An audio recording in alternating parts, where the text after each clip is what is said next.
নমস্কার। আপনাদের সকলকে আজকের এই প্রেস বার্তায় স্বাগতম। আপনাদের অত্যন্ত কম সময়ের মধ্যে আমরা ইনফর্ম করেছি, যারা এসছেন তাদেরকে ধন্যবাদ, কৃতজ্ঞতা। আজকে আপনারা জানেন কিছুক্ষণ আগে বিজেপির তরফ থেকে দেশের স্বরাষ্ট্রমন্ত্রী এই নির্বাচনের যে তাদের দলীয় ইস্তেহার বা ম্যানিফেস্টো বা সংকল্পপত্র, তারা তো আলাদা আলাদা নাম দিয়ে ডাকে। কেউ প্রতিশ্রুতিপত্র, আগেরবার বলেছিল সোনার বাংলার সংকল্পপত্র, এবার দেখলাম সোনার বাংলা কথাটা কোথাও নেই। তার কারণ তারা হয়তো ধরে নিয়েছে যে বাংলা সোনার বাংলায় পরিণত হয়েছে। এতদিনে অনেকবার এসছে তো, অতীতেও অনেকবার আসার অভিজ্ঞতা হয়েছে বাংলায় গত 5 বছরে, বিশেষ করে গত 6 মাসে নির্বাচনের সময়। তো যাই হোক, তারা বেশ কিছু কথা বলেছেন এবং কিছু প্রতিশ্রুতি দিয়েছেন বাংলার মানুষের সামনে। সেখানে সংবাদ মাধ্যমের প্রতিনিধিরা যারা ছিলেন তারাও কিছু প্রশ্ন করার সুযোগ পেয়েছিলেন। কিন্তু আমি পয়েন্ট ধরে ধরে তারা যে 15টা প্রতিশ্রুতি দিয়েছে এবং এই বিধানসভা নির্বাচনকে কেন্দ্র করে তারা সেটা বলেছে ভরসার শপথ। আমি আশা করেছিলাম যে যেভাবে গত 6 মাস ধরে এসআইআর এর নামে নির্বাচন কমিশন এবং বিজেপি বাংলায় প্রহসন চালিয়েছে, স্বরাষ্ট্রমন্ত্রী এসে আগে বাংলার মানুষের কাছে ক্ষমা চাইবে, তারপর তার বক্তব্য শুরু করবে। তার কারণ উনি ক্রোনোলজির কথা বলেছিলেন, উনি ডিটেক্ট, ডিলিট, ডিপোর্টের কথা বলেছিলেন এবং এসআইআর হচ্ছে ডিটেক্ট করার প্রথম ধাপ। এটা তার কথা অনুযায়ী, আমার কথা নয়। এখনো পর্যন্ত যে নাম বাদ গেছে তালিকা থেকে, প্রথম যে তালিকা ফেব্রুয়ারি মাসে প্রকাশিত হয়েছিল সেখানে প্রায় 58 লক্ষ নাম বাদ গেছিল, পরবর্তীকালে 5.5-6 লক্ষ নাম বাদ গেছিল এবং আন্ডার অ্যাডজুডিকেশন তালিকায় অমীমাংসিত যে নামগুলো ছিল সেখান থেকে পরবর্তীকালে 27 লক্ষ নাম বাদ গেছিল। সব মিলিয়ে প্রায় 90 লক্ষের উপর নাম বাংলা থেকে এরা বাদ দিয়েছে। তার মধ্যে প্রায় 63% নাম হিন্দু বাঙালির, যারা আসামে এনআরসি করতে গিয়ে 19 লক্ষের মধ্যে 12 লক্ষ হিন্দু বাঙালিকে এনআরসির তালিকায় ইচ্ছাকৃতভাবে ডিপোর্টেশন ক্যাম্পে পাঠানোর জন্য, বাংলাদেশে পুশব্যাক করার জন্য টার্গেট করেছিল। বাঙালিদের উপর বিজেপির অত্যাচার তো নতুন কিছু নয়, আমরা গত 1 বছর ধরে দেখে আসছি। বিশেষ করে বিজেপি শাসিত রাজ্যগুলোতে বিভিন্নভাবে বিভিন্ন সময় কেউ বাংলায় কথা বললে, কেউ নিজের পছন্দের খাবার খেলে, কেউ বাড়িতে বাংলা ভাষায় কথা বললে, এমনকি আসামের মুখ্যমন্ত্রী প্রকাশ্যে আপনারা দেখেছেন বলেছে যে বাংলায় যদি কেউ কথা বলে তাকে জেলে ঢুকিয়ে দাও, তাকে অ্যারেস্ট করো। এবং যে নেতাগুলো বাঙালিদের বিরুদ্ধে এই কথাগুলো বলেছে বিগত দিনে, তাদের সবাইকেই প্রায় বিজেপি পুরস্কৃত করেছে। তাদের বিরুদ্ধে কোনো দলীয় স্তরে ব্যবস্থা বা কোনো রকম কোনো ব্যবস্থা বিজেপি নেয়নি। তো যেভাবে তারা বাংলাকে ছোট করেছে, আমি আশা করেছিলাম যে অন্তত পক্ষে কিছু বলার আগে আগে বাংলার মানুষের কাছে তারা ক্ষমা চাইবে। সেটা না করে তিনি প্রকাশ্যেই আজকে কার্যত স্বীকার করেছেন যে বিজেপি যদি বাংলায় ক্ষমতায় আসে তাহলে বাংলা দিল্লি এবং গুজরাট থেকে পরিচালিত হবে। এটা আপনারা সবাই দেখেছেন, উনি নিজেই বলেছেন যে इससे बांग्लादेश से चले, इससे अच्छा दिल्ली और गुजरात से चले। তার মানে কলকাতা বাংলাদেশে, উনি নিজেই তো বলেছেন এটা। বাংলাকে যদি বাংলাদেশের দৃষ্টিভঙ্গি দিকে কেউ দেখে, দেশের প্রধানমন্ত্রী দেখে, দেশের স্বরাষ্ট্রমন্ত্রী দেখে। এটা আমরা বিগত দিনে একাধিকবার বলেছি। বাংলাকে যদি বাংলাদেশ পরিচালিত করে তাহলে দিল্লিতে শেখ হাসিনা কি করছে, ওনার জবাব আছে? 1.5 বছর ধরে শেখ হাসিনাকে নরেন্দ্র মোদীর সরকার কি কারণে আশ্রয় দিয়েছে? কোন শিল্পপতিকে বাঁচানোর জন্য? শেখ হাসিনার স্ট্যাটাস কি? তিনি কি অনুপ্রবেশকারী না শরণার্থী? অমিত শাহ জবাব দিতে পারবেন? বাংলাদেশে হিন্দু সাধু সন্তদের উপর যখন অত্যাচার করা হয়েছিল, চিন্ময়ানন্দ প্রভুর উপর যখন অত্যাচার করা হয়েছিল, তখন অমিত শাহ সরকার কি ইতিবাচক পদক্ষেপ নিয়েছিল বা নরেন্দ্র মোদীর সরকার? আজকে তারা কার্যত স্বীকার করে নিয়েছে যে বাংলায় যদি কোনোদিন বিজেপি ক্ষমতায় আসে তাহলে দিল্লি এবং গুজরাট থেকে বাংলা পরিচালিত হবে। এটা আমরা বলছিলাম, আজকে বিজেপি এটা শিলমোহর দিয়ে দিয়েছে। যাই হোক, মুখ ফসকে সত্যি কথাটা মুখ থেকে বেরিয়ে গেছে। আমি প্রথমে এবার ধাপে ধাপে তারা যে প্রতিশ্রুতিগুলো দিয়েছে, প্রথমত তারা বলেছে যে জাতীয় নিরাপত্তা সুনিশ্চিত করতে অনুপ্রবেশের বিরুদ্ধে কঠোর ব্যবস্থা নেওয়া হবে। যে ক্যাসেট 10 বছর ধরে বাজিয়ে আসছে, একই ক্যাসেট আবার আজকে বাজিয়েছে। 5 বছর আগে একই কথা বলেছিল। আসামে 10 বছর বিজেপি সরকার, এখনো আজ থেকে 15 দিন আগে অমিত শাহ প্রচারে গিয়ে বলে এসছে, এক টার্ম और दे दीजिए परिंदा भी पैर नहीं मार पाएगा। তা আমার প্রশ্ন হচ্ছে, যদি অনুপ্রবেশ আপনারা আটকাতেই চান, তাহলে কাশ্মীরে পেহেলগামের দায়িত্বে কে ছিল? বিজেপি সেখানে জাতীয় নিরাপত্তা সুনিশ্চিত করতে ব্যর্থ হলো কেন?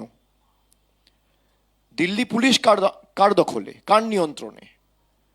দিল্লি পুলিশ সরাসরি কেন্দ্র সরকারের অধীনে, স্বরাষ্ট্র দপ্তরের অধীনে। সেখানে দেশের রাজধানীতে বিস্ফোরণ হচ্ছে, 10 জন নিরীহ মানুষ মারা যাচ্ছে। জঙ্গিরা ঢুকে দিনের আলোয় পেহেলগামে 27 জন নিরীহ দেশের নাগরিককে, একজন নেপালের নাগরিক সহ 26 জন ভারতীয়কে মেরে দিচ্ছে।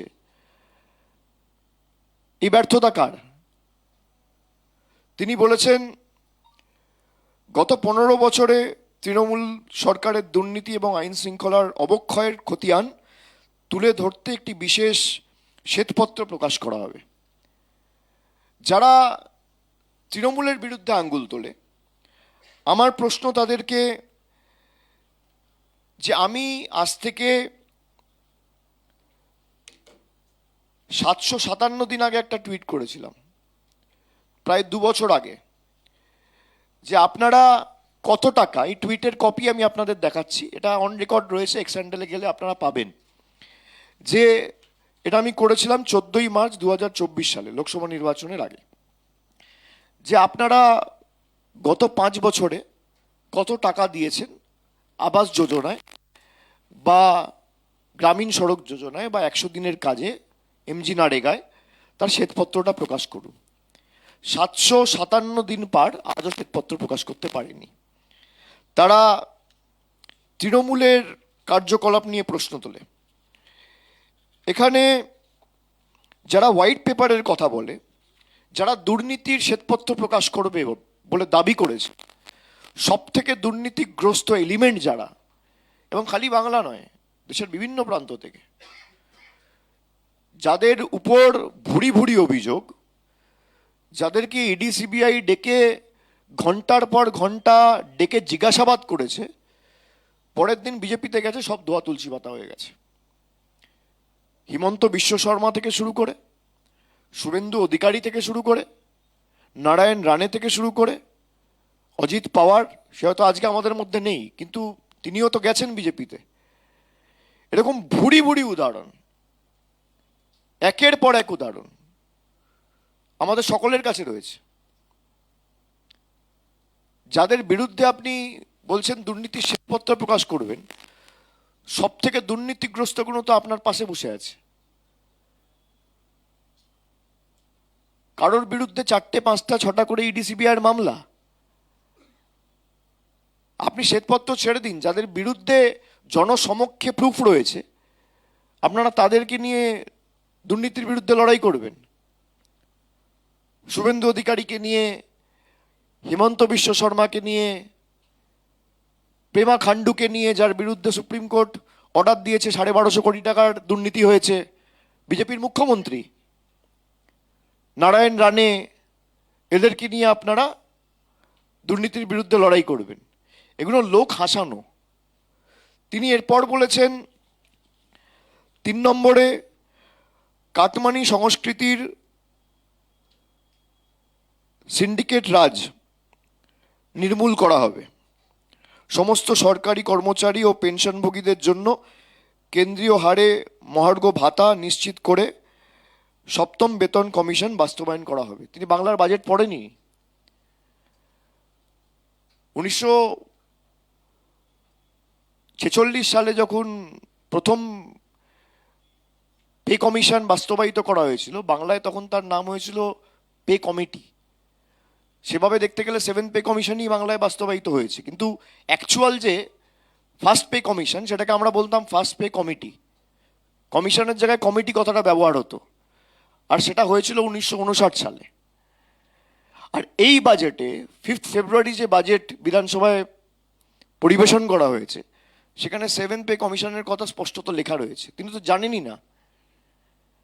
আমাদের সরকার সে ঘোষণা অলরেডি করে দিয়েছে। তারপরে তিনি বলেছেন আগামী 5 বছর 1 কোটি মানুষের জন্য নতুন চাকরি ও স্বনির্ভর হওয়ার সুযোগ তারা তৈরি করবে এবং বেকার যুবক যুবতীদের জন্য কর্মসংস্থান সুনিশ্চিত না হওয়া পর্যন্ত প্রতি মাসে 3,000 টাকা আর্থিক সহায়তা প্রদান করা হবে। যারা 1 কোটি চাকরির কথা বলে, নরেন্দ্র মোদী ক্ষমতায় আসার পর থেকে বাংলা সহ ভারতবর্ষের বিভিন্ন প্রান্তে নির্বাচনের প্রাক্কালে প্রধানমন্ত্রী হওয়ার আগে সব জায়গায় ঢাকঢোল পিটিয়ে বলেছিল বছরে 2 কোটি বেকারের চাকরি হবে। আজকে 12 বছর ক্ষমতায় নরেন্দ্র মোদী, কার্যত দেখতে গেলে প্রতি বছর যদি 2 বছর চাকরির প্রতিশ্রুতি তিনি দেন, তাহলে 12 বছরে 24 কোটি চাকরি। ভারতবর্ষে 4,123টা বিধানসভা আছে, সেভাবে দেখতে গেলে যদি 24 কোটি চাকরি হয়ে থাকে, যা তিনি বলেছেন যে প্রতি বছর আমি 2 কোটি করে বেকারের চাকরি দেবো, তাহলে 24 কোটি চাকরি যদি দেশে হয়, প্রত্যেকটা বিধানসভায় গড়ে 58,000 যুবক যুবতীর নতুন কর্মসংস্থান হওয়া উচিত। অমিত শাহ সারা বাংলা জুড়ে 5,000 লোক দেখাক, যাকে নরেন্দ্র মোদীর সরকার 5,000, আমি একটা বিধানসভার 58,000 বলছি না, সারা বাংলা জুড়ে 5,000 লোক দেখাক যাকে নরেন্দ্র মোদীর সরকার গত 12 বছর ক্ষমতায় থাকার পরে কোনো যুবক বা যুবতীর হাতে একটা কর্মসংস্থানের নিয়োগপত্র তাদের কেন্দ্রের সরকার তুলে দিয়েছে। যা প্রতিশ্রুতি দিয়েছে এই একই জিনিস দিল্লিতে বলেছিল, যুবক যুবতীদের হাতে আমরা 3,000 টাকা করে দেবো। আপনাদের অন্য জায়গায় সরকার আছে না? আসামে আছে না? আসামে দিন। ত্রিপুরায় আছে, পাশে বিহার, রাজস্থানে আছে, ইউপিতে আছে, ঝাড়খণ্ডে আছে, গুজরাটে আছে, ছত্তিশগড়ে আছে, অরুণাচলে আছে, একাধিক রাজ্যে এনডিএ সরকার। আপনারা করুন, করে দেখান, কেউ তো বারণ করছে না।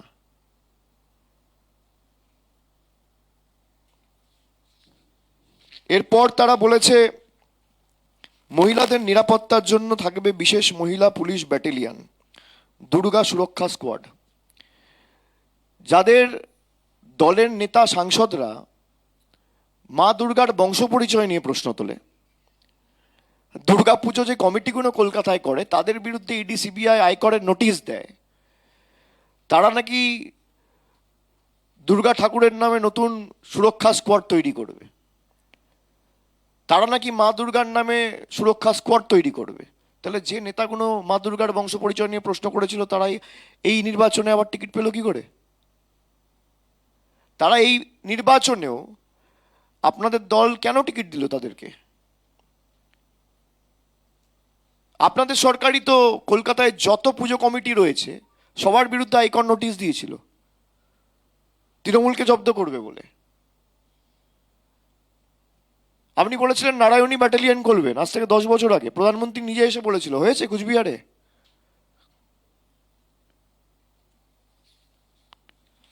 এরপর তারা বলেছে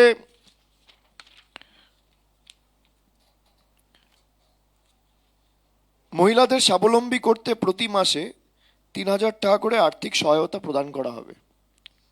নতুন জুমলা। আমি একটা ছোট্ট ভিডিও খালি আপনাদের দেখাবো, ভিডিওটা চালাও। 8 मार्च अंतर्राष्ट्रीय महिला दिवस है। 8 मार्च तक दिल्ली की बहनों के खाते में 2,500 रुपया पहुंचना शुरू हो जाएगा। 2,500 रुपया पहुंचना शुरू हो जाएगा। हर महीना 2,500 मिल जाएगा और गैस चूल्हा मिल जाएगा फ्री में। ये हमें तो कुछ भी नहीं मिल रहा अभी तक। ওখানকার হিন্দু বিক্রি হয় না, এখানকার হিন্দুরা 500 টাকার লোভে ভোট দিচ্ছে অন্য জায়গায়। এখানকার অনেক জালি হিন্দু থাকে। পশ্চিমবাংলায় নিজেদের 500 টাকায় বিক্রি করে। এখনো লক্ষ্মীর ভান্ডার পাওয়া মায়েরা আছেন, আমি সেই সমস্ত পরিবারের স্বামীদেরকে বলছি, ওই মায়েদেরকে ঘরে বন্দি রেখে দেবেন। ভোটটা দিতে হবে পদ্ম ফুলে, জোড়া ফুলে নয়। এই লক্ষ্মীর ভান্ডার আর বেশি দিন চলবে না। লক্ষ্মী ভান্ডার বন্ধ, ভাতা বন্ধ। আপনি মহারাষ্ট্রে বলেছিলেন যত মহিলা আছে সবাইকে আমরা 2000-2500 করে দেবো। সার্ভে সমীক্ষার নামে সমীক্ষা করতে গিয়ে 90 লক্ষ মহিলাকে বাদ দিয়ে দিয়েছেন। এগুলো তো পাবলিক ডোমেনে রয়েছে, জনসমক্ষে রয়েছে। আমাদের সরকার ভূভারতে একমাত্র রাজ্য সরকার যে বাংলার 2,42,00,000 মহিলাকে, পরিবারে একজন থাকলে একজন, 5 জন থাকলে 5 জন, 10 জন থাকলে 10 জন, নো কোয়েশ্চেন আস্কড, কোনো এলিজিবিলিটি ক্রাইটেরিয়া ছাড়া, কোনো প্রশ্ন ছাড়া সরাসরি মাসের 3 তারিখ 4 তারিখের মধ্যে তাদের ব্যাংক অ্যাকাউন্টে সাধারণ হলে মাসে 1500 আর তপশিলি জনজাতি হলে মাসে 1700 টাকা দিচ্ছে। আপনি একটা রাজ্যে করে দেখান, আমাদের চ্যালেঞ্জ। আমি তো কোনো সভা থেকে বলছি, আপনি করে দেখান। আপনি তো দিল্লিতে বলেছিলেন 2500 দেবো, তো দিল্লির মুখ্যমন্ত্রী তো এখানে এসে প্রচার করছে, আর দিল্লির মহিলারা টাকা পাচ্ছে না। টাকা ছেড়ে দিন, তো বায়ু নিঃশ্বাস নিতে পারছে না। যে সরকার পরিষ্কার বায়ু দিতে পারে না, পরিশুদ্ধ পানীয় জল দিতে পারে না, তারা নাকি 3000 টাকা করে লক্ষ্মীর ভাণ্ডার দেবে। বিজেপির প্রতিশ্রুতিপত্র হচ্ছে কোনো রাজনৈতিক দলের ম্যানিফেস্টো বা ওই প্রতিশ্রুতিপত্র না, এগুলো হচ্ছে ওই চিটফান্ড সস্তার কোম্পানিগুলো রয়েছে, চিটফান্ডের প্রতিশ্রুতিপত্র। 1 লাখ টাকা লাগান 5 লাখ টাকা পাবেন বলে আপনাকেই সর্বশান্ত করে কেটে পড়বে। এই হচ্ছে মোদির গ্যারেন্টি। এদের প্রতিশ্রুতির কোনো দাম নেই। যারা 12 বছর ক্ষমতায় রয়েছে, আমি তো চ্যালেঞ্জ করেছি যে আপনি শ্বেতপত্র প্রকাশ করতে চাইছেন। নরেন্দ্র মোদী নিজে এসে বলেছিল আমরা কোটি কোটি টাকা দিয়েছি বাংলার পশ্চিমবঙ্গ সরকারকে। তা আমি বলেছি শ্বেতপত্রটা প্রকাশ করুন, এখনো তো পারেনি। তো তারা বলছে যুবকদের 3000 দেবো, তাদের নেতারাই বলছে মমতা বন্দ্যোপাধ্যায় যখন 1500 টাকা করে দিয়েছে সেটাকে ভিক্ষা বলছে। টাকার প্রলোভন দিয়ে বাংলার মানুষকে কিনতে এসছেন। এসআইআর করে হয়নি, এজেন্সি দিয়ে হয়নি, ইলেকশন কমিশন লাগিয়ে হয়নি, এখন কি অর্থর বিনিময়ে বাংলার মায়েদের সম্ভ্রম কিনতে এসছেন?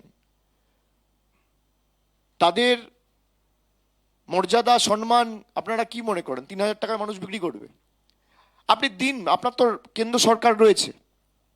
ডিবিটি যদি কোনো কেন্দ্র সরকার করতে চায় কোনো বাধ্যবাধকতা নেই, কোনো বাধা নেই। আপনারা তো রাজ্য সরকারের কোনো ফেডারেল স্ট্রাকচার মানেন না, যুক্তরাষ্ট্রীয় কাঠামো মানেন না। আপনার ইডিসিবিআই যখন রেড করতে আসে তখন তো পশ্চিমবঙ্গ পুলিশকে জানিয়ে আসে না, ডাইরেক্ট আসে।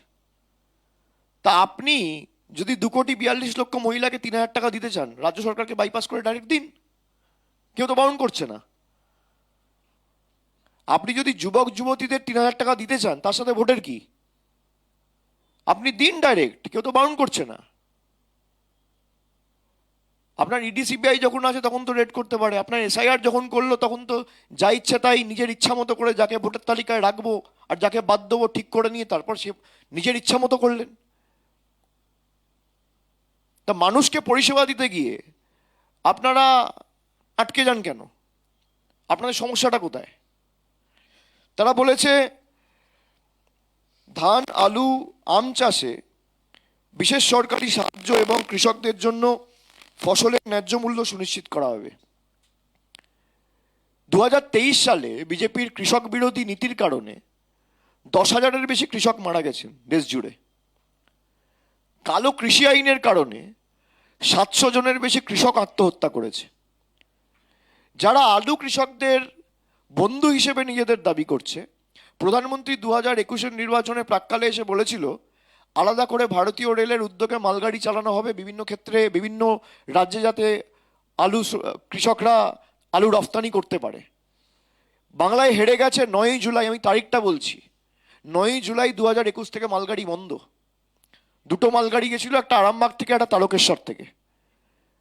আজকে যারা আলু চাষের সাথে যুক্ত, তাদের ইউরিয়া কিনতে বা সার কিনতে, যে সারটা, একটা সার আছে বাজারে, আপনারা খোঁজ নিলে জানতে পারবেন, 26-10-26 NPK বলে, যার দাম ছিল 1300 টাকা, 1350 টাকা 2024 সালে, সেটা এবছর দাম হয়েছে প্রায় 1800 টাকা। 20% টাকা দাম বেড়েছে। এর দায় কার? সারের মূল্য কে নিয়ন্ত্রণ করে? রাজ্য সরকার না কেন্দ্র সরকার? ইউরিয়া পটাশের মূল্য কে নিয়ন্ত্রণ করে? রাজ্য সরকার না কেন্দ্র সরকার? আলুর একটা বস্তার দাম ছিল 9 টাকা, সেই বস্তা আজকে বাজারে ইউপি বিহারের এজেন্সিরা এসে কলকাতায় সহ বাংলার বিভিন্ন জায়গায় বিক্রি করছে 9 টাকার বস্তা 30 টাকা, কোথাও 40 টাকা, নাইলনের বস্তা। এর দায় কার? আপনারা যদি সত্যি আলু কৃষকদের জন্য সাহায্য করতে চান, তাদের সহযোগিতার হাত বাড়াতে চান, তাহলে 9 টাকার বস্তা কেন 30 টাকায় বিক্রি হয়? সারের দাম কেন 1800 টাকা হয়? রেলমন্ত্রক কেন মালগাড়ি বন্ধ করে দেয়? এই জবাব দিতে পারবেন? রাজ্যের প্রতিটি মৎস্যজীবীকে প্রধানমন্ত্রী মৎস্য সম্পদ যোজনার অধীনে নথিভুক্ত করা হবে। অর্থনীতিকে চাঙ্গা করতে পশ্চিমবঙ্গকে একটি শীর্ষস্থানীয় শিল্পকেন্দ্র এবং দেশের অন্যতম প্রধান কেন্দ্র হিসেবে রাজ্যে উন্নীত করা হবে। যারা মাছ খাওয়া নিয়ে ব্যঙ্গ বিদ্রুপ করে, প্রধানমন্ত্রী আমাদের বলেছে মাছ খেলে মুঘল, বিজেপির বিহারের উপমুখ্যমন্ত্রী বলছে মাছ খাওয়া যাবে না। আমাদের খাদ্যাভাস নিয়ে যারা ব্যঙ্গ বিদ্রুপ করে, যারা টোনটিটকিরি করে, যারা কোনোদিন মানুষের পাশে দাঁড়ায়নি, তারা নাকি মৎস্যজীবীদের সাহায্য করবেন। করুন, কে বারণ করেছে? এতদিন তো করেননি, রাজ্য সরকার করেছে সমুদ্র সাথী করে। বাংলার পলিটিক্স তো এরা ফলো করে না। এদের কাছে পলিটিক্স মানে হচ্ছে হয় ইসিআই, নইলে ইডি, নইলে সিবিআই। এর তো বেসিক্যালি 3টে এজেন্সি। তারা বলেছে অভিন্ন দেওয়ানি বিধি, গুজরাটে আজ থেকে 7 দিন আগে বিধানসভায় মুভও করা হয়েছে। অভিন্ন দেওয়ানি বিধি যদি কার্যকরী হয় বাংলায়, সব থেকে বেশি ক্ষতিগ্রস্ত হবে তপশিলি জনজাতি সম্প্রদায়ের মায়েরা ভাইয়েরা, যারা এসটি। জোর জবরদস্তি ধর্ম বা খাদ্যাভ্যাস কারোর উপর চাপিয়ে দেওয়া, এই রাজনীতি বিজেপি বাংলায় রফতানি করে এই পরিবর্তন বাংলায় আনতে চায়। এই কারণে তারা বলছে পাল্টানো দরকার। তারা বাংলার মানুষের জীবনে কোনো ইতিবাচক পরিবর্তন আনতে চায় না।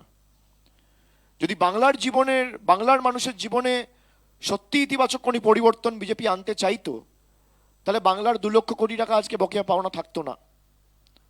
আমি তো চ্যালেঞ্জ করছি, বিজেপির কোনো নেতা যদি তৈরি থাকে, মঞ্চ বাঁধুন, জায়গা বাঁধুন, 5 বছরে আবাস যোজনা, গ্রাম সড়ক যোজনা, 100 দিনের কাজ, 1 পয়সা দিয়েছে কেন্দ্র যদি দেখাতে পারে, 1 পয়সা, আমি কোটি কোটি টাকা বলছি না, সিঙ্গেল পয়সা, আমি রাজনীতি ছেড়ে দেবো। 1 পয়সা 5 বছরে যদি 1 পয়সার হিসাব দেখাতে পারে, শ্বেতপত্র প্রকাশ করুক বিজেপির ক্ষমতা থাকলে। তারা বলেছে পুরনো চা বাগানগুলিতে আমরা নজর দিয়ে দার্জিলিং চা কে বিশ্বজনীন করে বিশ্বজনীন ব্র্যান্ডিং এবং তার সাথে পাট শিল্পের আধুনিকরণ করা। আসামে আপনারা 1 দশক ধরে ক্ষমতায়, কটা চা বাগান খুলেছে আসামে? 2021-এর নির্বাচনের আগে নির্মলা সীতারামন দেশের অর্থমন্ত্রী এসে বলেছিল 1000 কোটি টাকা স্পেশাল প্যাকেজ বাংলার চা বাগানের জন্য দেওয়া হবে। 2016 সালে 19 সালে প্রধানমন্ত্রী বলেছিলেন, 1 পয়সা দিয়েছেন বাংলাকে? আমরা যখন ক্ষমতায় আসি 2011 সালে, একটা চা শ্রমিকের দৈনিক মজুরি ছিল 67 টাকা, আজকে সেটা বেড়ে 250 টাকা হয়েছে 15 বছরে। তৃণমূল আগামী দিন জিতে আসবে, সেটা বেড়ে 250 থেকে 300 হবে। চা সুন্দরী প্রকল্পে ঘর হোক, চা শ্রমিকদের জন্য প্রাইমারি হেলথ সেন্টার হোক, তাদের বাচ্চাদের জন্য পড়াশোনার জন্য স্কুল বাসের ব্যবস্থা, বাচ্চাদের রাখার জন্য ক্রেশ। কেন্দ্র সরকার তো গরিব চা শ্রমিকদের পিএফ প্রভিডেন্ট ফান্ড মেরে দিচ্ছে। চা শ্রমিকদের ন্যায্য প্রভিডেন্ট ফান্ড যারা দেয় না, তারা চা শিল্পে দার্জিলিংটিকে বিশ্ববন্দিত করে। দার্জিলিংটি অলরেডি বিশ্বজনীন। অমিত শাহকে জিজ্ঞেস করবেন না দিল্লিতে বসে কি চা খান, ও বলবে দার্জিলিং চা খাই। বিজেপির যত নেতা আছে কি চা খান জিজ্ঞেস করবেন। যারা নিজেদেরকে দাবি করেছিল চাওয়ালা, চা বিক্রি করে প্রধানমন্ত্রী হয়েছেন, আমার চ্যালেঞ্জ, একটা চা বাগান খোলার ক্ষেত্রে যদি দেখাতে পারে বিজেপির কোনো নেতা সদার্থক ভূমিকা নিয়েছে, যা শাস্তি দেবেন মাথা পেতে নেব। আসামে তো 1 দশক ক্ষমতা, আপনি দেখান না একটা চা বাগান খুলেছে। এরপর তারা বলেছে ভারতীয় সংবিধানের 8ম তফসিলে কুড়মালি ও রাজবংশী ভাষাকে অন্তর্ভুক্ত করা হবে। মানে কত বড় জালি সরকার! এখানে তো কেন্দ্র সরকার, রাজ্য সরকারের কোনো ভূমিকা নেই, এটা তো কেন্দ্র হাতে। আমি আপনাদের একটা চিঠি দেখাচ্ছি। 19শে ফেব্রুয়ারি আমাদের রাজ্যের তরফ থেকে তদানীন্তন যিনি মুখ্য সচিব ছিলেন, তিনি একটা চিঠি ইউনিয়ন হোম সেক্রেটারিকে লিখেছিলেন 19শে ফেব্রুয়ারি 2026, আজ থেকে 1.5 মাস আগে। সেখানে স্পষ্ট লেখা ছিল, proposal of inclusion of Rajbanshi and Kurmali language in the 8th schedule to the constitution of India. আমাদের রাজ্য সরকারের তরফ থেকে 8ম তফসিলে অন্তর্ভুক্ত করার জন্য রাজবংশী ভাষা এবং কুড়মালি ভাষাকে স্পষ্টত আজ থেকে 1.5 মাস আগে চিঠি দিয়েছে, এখনো পর্যন্ত বিজেপি সরকার করেনি। এই হচ্ছে বিজেপির দ্বিচারিতা। আমি চিঠির কপি আপনাদের কাছে তুলে ধরছি। এদের পুরোটাই জুমলা। তারা দুর্নীতিতে নাকি তৃণমূলের বিরুদ্ধে হোয়াইট পেপার প্রকাশ করবে। এই দেখুন, সব থেকে বড় কোল মাফিয়া অমিত শাহকে ফুল দিচ্ছে, তার নাম জয়দেব খান। সব থেকে বড় কোল মাফিয়া আসানসোলের। ধোয়া তুলসী পাতা, ওয়াশিং মেশিন, এটা জিজ্ঞেস করবেন ক পয়সা নিয়েছেন আর কবার একে ইডি সিবিআই ডেকেছে। বিজেপির দুর্নীতির বিরুদ্ধে লড়াইয়ের নিদর্শন। অমিত শাহকে টার্মেকে দাঁড়িয়ে স্পেশাল পারমিশন করে ফ্লাইট থেকে নামার পর রিসিভ করছে কে? জয়দেব খাঁ। প্রহ্লাদ যোশী, জয়দেব খাঁ। বিজেপি দুর্নীতির বিরুদ্ধে লড়াই করবে, এই হচ্ছে তার নিদর্শন। আমি তো ছবি দেখাচ্ছি। বাংলার মানুষকে যারা বোকা বানাতে এসছে, লেজে গোবরে হবে আগামী দিন, তৈরি থাকুক। তারা বলেছে আয়ুষ্মান ভারত যোজনায় বাস্তবায়নের ক্ষেত্রে সমস্ত কেন্দ্রীয় সরকারি প্রকল্প চালু করা হবে। মহিলাদের জন্য বিনামূল্যে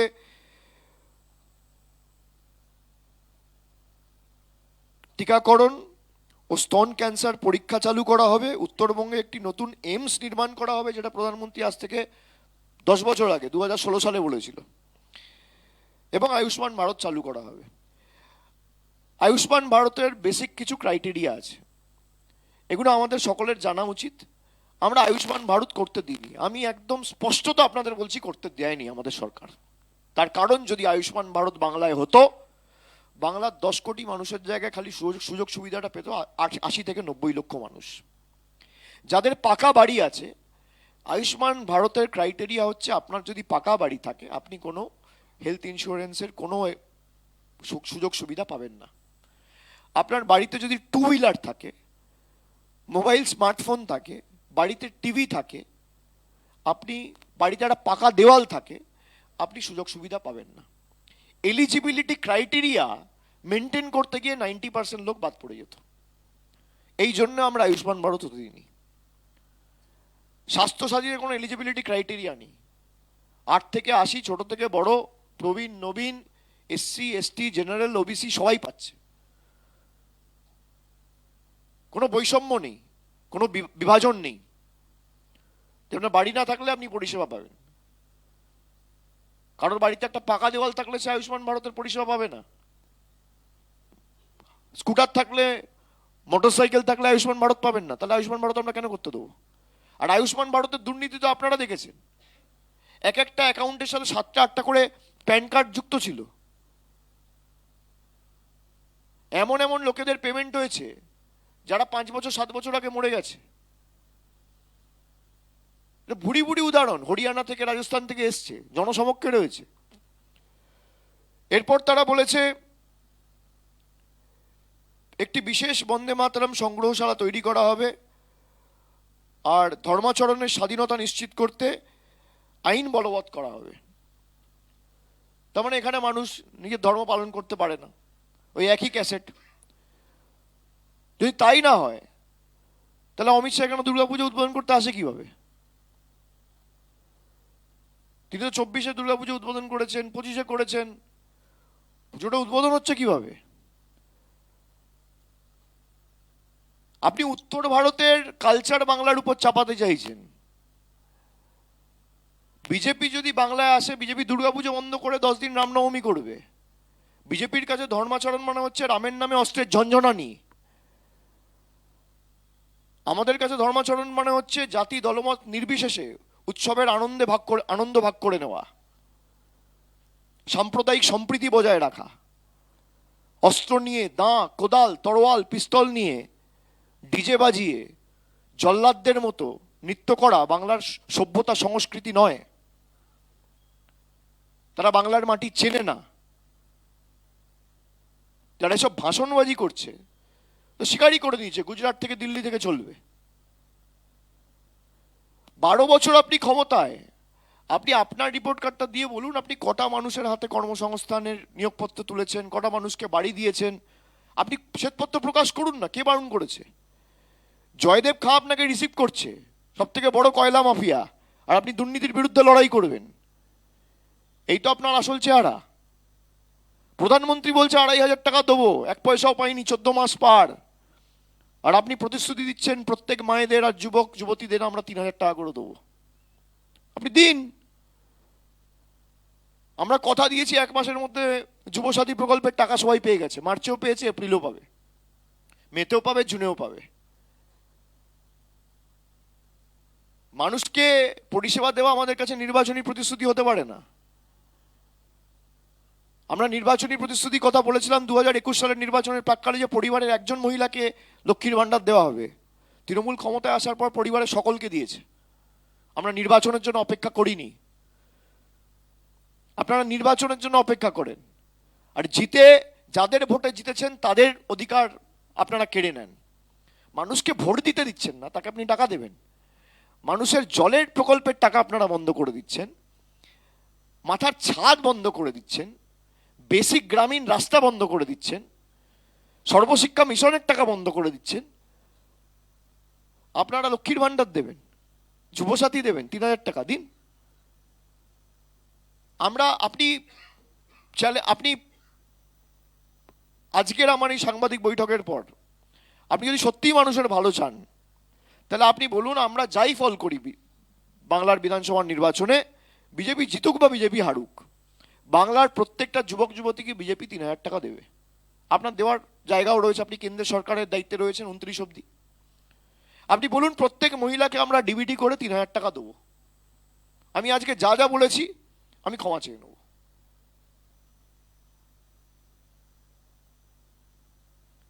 আপনারা মানুষের মৌলিক অধিকার কেড়ে নিচ্ছেন, বাঁচার অধিকার কেড়ে নিচ্ছেন। যে শপথগুলো দিয়েছে বা যে প্রতিশ্রুতিগুলো দিয়েছে, একটা প্রতিশ্রুতিও আপনারা বিধানসভা ধরে ধরে দেখুন না। হরিয়ানা যে প্রতিশ্রুতিগুলো দিয়েছে বাস্তবায়িত হয়েছে, মহারাষ্ট্রে যেগুলো দিয়েছে বাস্তবায়িত হয়েছে, আসামে যেগুলো দিয়েছে একটাও বাস্তবায়িত হয়েছে।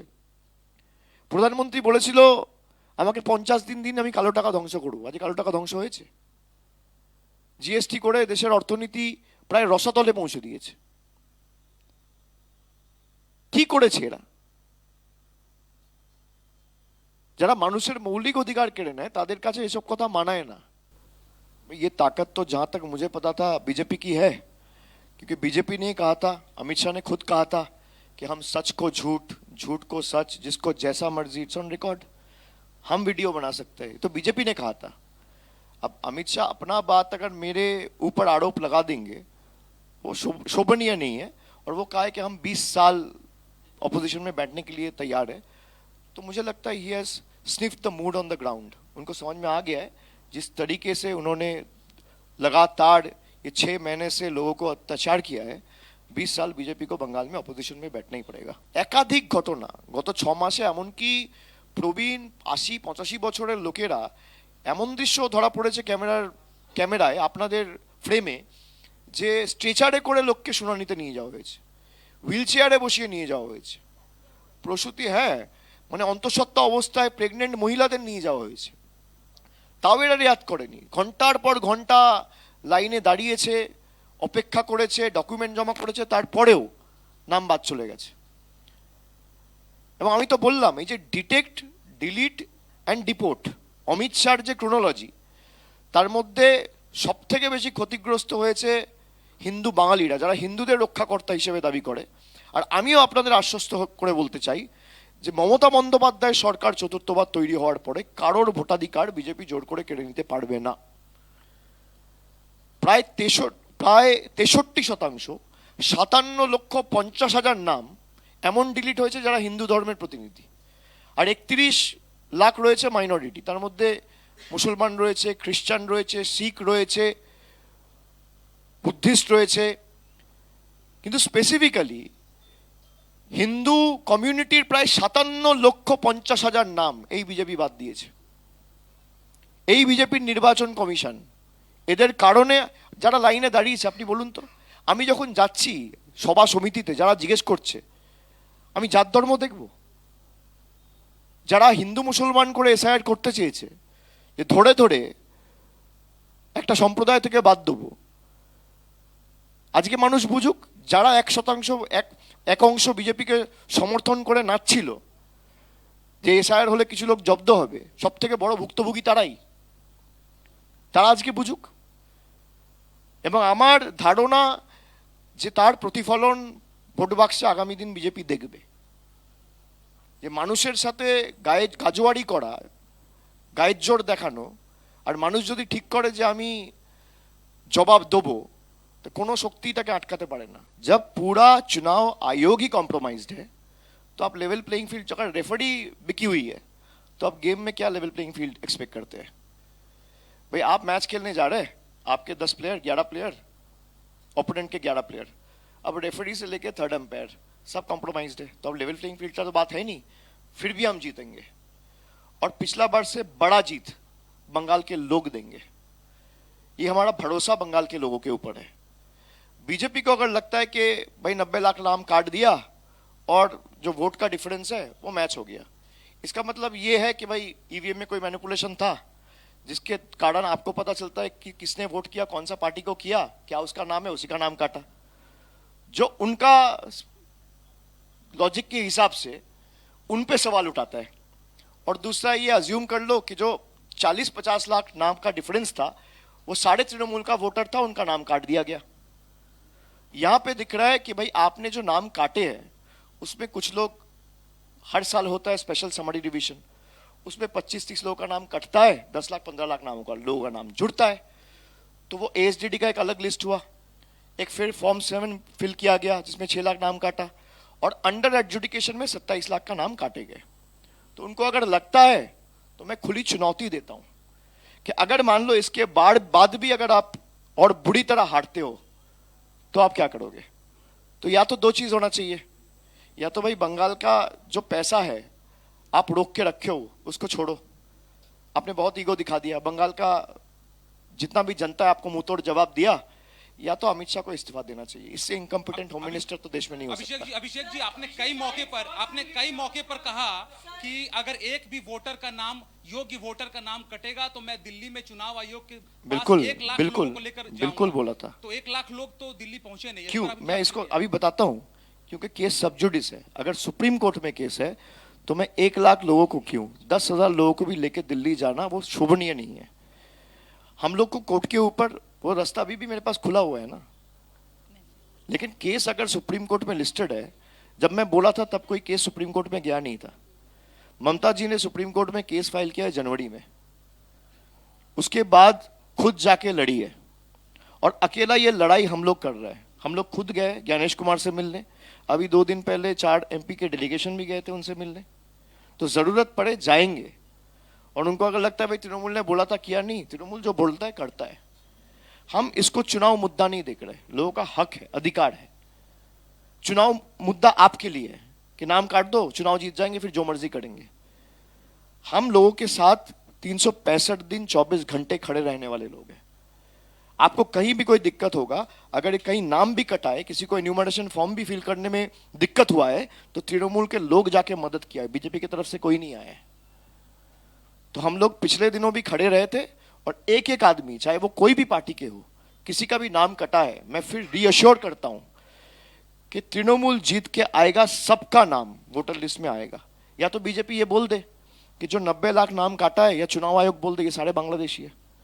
भाई वो तो यही कह रहा है कि जो बांग्लादेशी रोहिंग्या है उन्हीं का नाम काटा है, तो उनके हिसाब से फिर 63% हिंदूज जिनका नाम काटा है वो बांग्लादेशी है या वो रोहिंग्या है।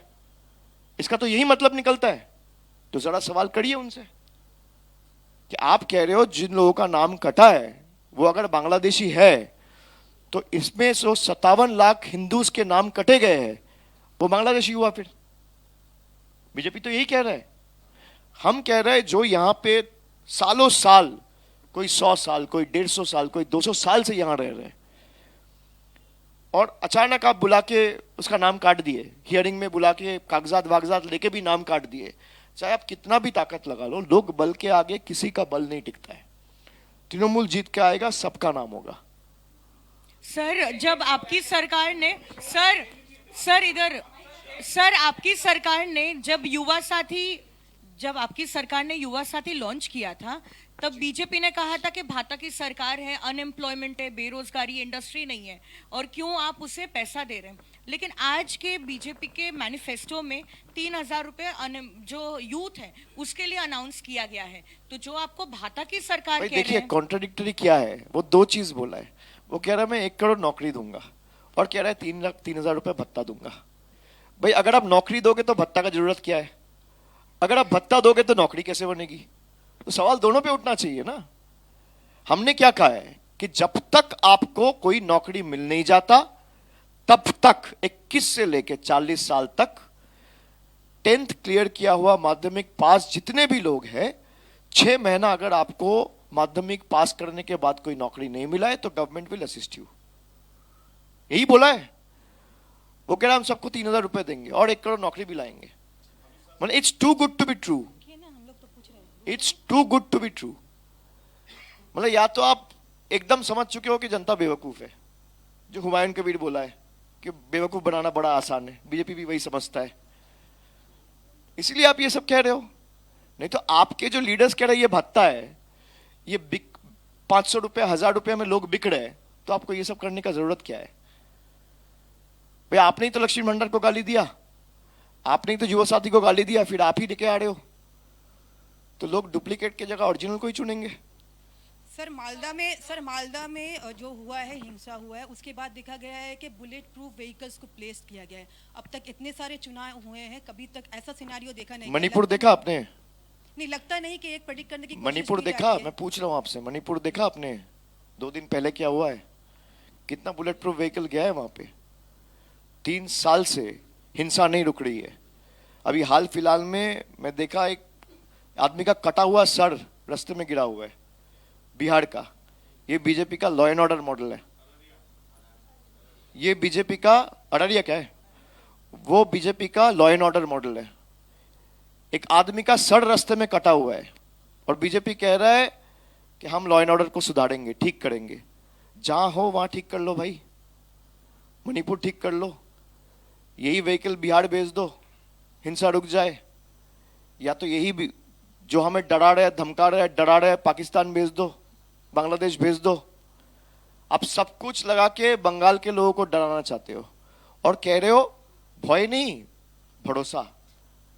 साला भय आप बना रहे हो और भरोसा का सपना दिखा रहे हो।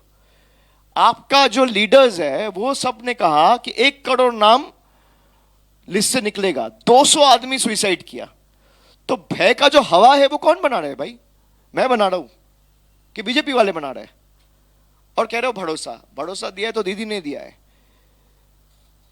भरोसा अगर दिया है तो कैंप में आपके पास आपका फॉर्म फिलअप करने के लिए कौन हाथ बढ़ाया? कौन आपको मदद किया? कौन आपके साथ खड़ा रहा? तृणमूल रहा। तो भरोसा कौन दिलाया? तृणमूल। और भय कौन दिखाया? बीजेपी। और आप कह रहे हो भय नहीं, भरोसा। भय आपने दिखाया, भरोसा हमने दिलाया। और ये बात सही है, लोग भय नहीं भरोसा कोई चुनेंगे। और इसलिए चौथी बार तृणमूल जीतेगी और आप हमेशा के लिए बंगाल से बाहर जाओगे। 2, 4, 5, 7 जो बचे हुए हैं ना, चंद जो कुछ लोग बचे हुए हैं वो भी नहीं रहेंगे। सर सवाल थोड़ा सुन लीजिए, आप उत्तर पूछ दे तो ना लिया दो। आपने। मेरा सवाल नहीं, मैंने उनका सवाल एक्सकेलेट किया था। मेरा सवाल यह है कि अमित शाह को जब सीएम कैंडिडेट के बारे में पूछा गया, उन्होंने कहा पश्चिम बंगाल से होगा, बंगाली होगा, लेकिन उनका फेस आज तक उन्होंने नहीं बताया। हमारा तृणमूल का अगर देखा जाए तो ममता बनर्जी है, लेकिन उनका नहीं है। क्या कहना है आपको इसके बारे में? नहीं है तो आप उनसे पूछिए। बीजेपी का नहीं है तो मैं कैसे जवाब दूं? वो तो बीजेपी का वीकनेस है, वो बीजेपी वाले बताएंगे। भाई उनका तो लोग कह रहा है, मैंने अभी देखा कहीं पे मिथुन चक्रवर्ती कह रहा है मैं सीएम बनने के लिए तैयार हूं। भाई सोमवार को कोई सीएम बनेगा, मंगलवार को कोई बनेगा, बुधवार को कोई बनेगा, एक दिन शुभेंदु बनेगा, एक दिन सुकांतो बनेगा, एक दिन मिथुन बनेगा, एक दिन हुमायूं बनेगा। यही है बीजेपी का मॉडल। हमारा तो भाई स्पष्ट है, 20 साल तक सीएम का कुर्सी खाली नहीं है। तृणमूल रहेगा और दीदी रहेगा। গতকালকে এদিকে গতকালকে আসামের ভোট ছিল। আসামের ভোটে দেখা গেছে যে সেখানে যোগী রাজ্য থেকে ভুয়ো ভোটাররা এসে ভোট দিয়েছে, এমন অভিযোগও উঠেছে। এটা আমাদের রাজ্যও করছিল, আমরা ধরেছি। ওই যে ফর্ম 6 গুলো ফিল আপ করা হচ্ছিল সব বিহার থেকে আর উত্তরপ্রদেশ থেকে, আমরা এগুলো হাতে নাতে ধরেছি। এবার যে বিরোধী দল ওখানে প্রধান বিরোধী দল যে আসামের ক্ষেত্রে সেটা কংগ্রেস, তাদেরকে তো সেটা ধরতে হবে, সেই লড়াইটা মাঠে ময়দানে করতে হবে, সেই প্রতিরোধটা গড়ে তুলতে হবে। সেটা তো করতে পারেনি, কোথাও সেই নজরদারির অভাবটা ছিল। তারা গায়ের জোরে যা ইচ্ছা করেছে, হাজার হাজার ফর্ম 6 একটা কনস্টিটিউয়েন্সি ফিল আপ করেছে আর ভোটের দিন পাঠিয়ে দিয়েছে, ভোট দিয়ে চলে আসবে। এখানেও একই পরিকল্পনা নিয়েছিল। গায়ের জোরে হয়তো ইলেকশন কমিশন 2-4টে তুলে দেবে, কিন্তু ম্যাক্সিমামটা আমরা আটকে দিয়েছি, করতে দেবো না। নিশ্চিত নয়, নিশ্চিত নয়। আর আসামের মুখ্যমন্ত্রীর বিরুদ্ধে যে অভিযোগগুলো মানে সাম্প্রতিককালে জনসমক্ষে এসছে, সেগুলো তো খুব সিরিয়াস। আচ্ছা, একটা প্রশ্ন করছি। নির্বাচন আসলে পরেই ইডি সিবিআই তৎপরতা আমরা বিগত নির্বাচনগুলোতে দেখতে পেয়েছি। এবার যেটা দেখা যাচ্ছে যে পুরো নিয়োগ দুর্নীতি মামলায় আগামীকাল আবারও আপনাদের প্রার্থী সুজিত বসুকে সিজিও কমপ্লেক্সে ডাকা হয়েছে। এটাকে কিভাবে দেখছেন? রতিন ঘোষ ওনাকেও ডাকা হয়েছে। প্রচলিত প্রথা, দুর্গাপুজো এলে নতুন জামা কাপড় পরতে হয়, পরিবার পরিজনের সাথে বেরোতে হয়, সেরকম निर्वाचन L E D notice, CBI notice. एक तो देखिए उसका पार्टी का आपस का बात है, वो तय करे। हुमायूं जी ने बताया कि ये वीडियो एआई है, मुझे नहीं पता ये वीडियो ओरिजिनल है, डुप्लीकेट है, फेक है, एआई है, आई हैव नो माने क्लूज। लेकिन उनकी पार्टी के लोग छोड़ के आ रहे, उनके पार्टी के साथ जो सबसे बड़ा अलायंस पार्टनर था AIMIM, उन्होंने एक स्टेटमेंट दिया है कल रात को। जब वही नहीं मान रहे कि ये AI जनरेटेड है, तो बाकी सब कैसे मान लेंगे?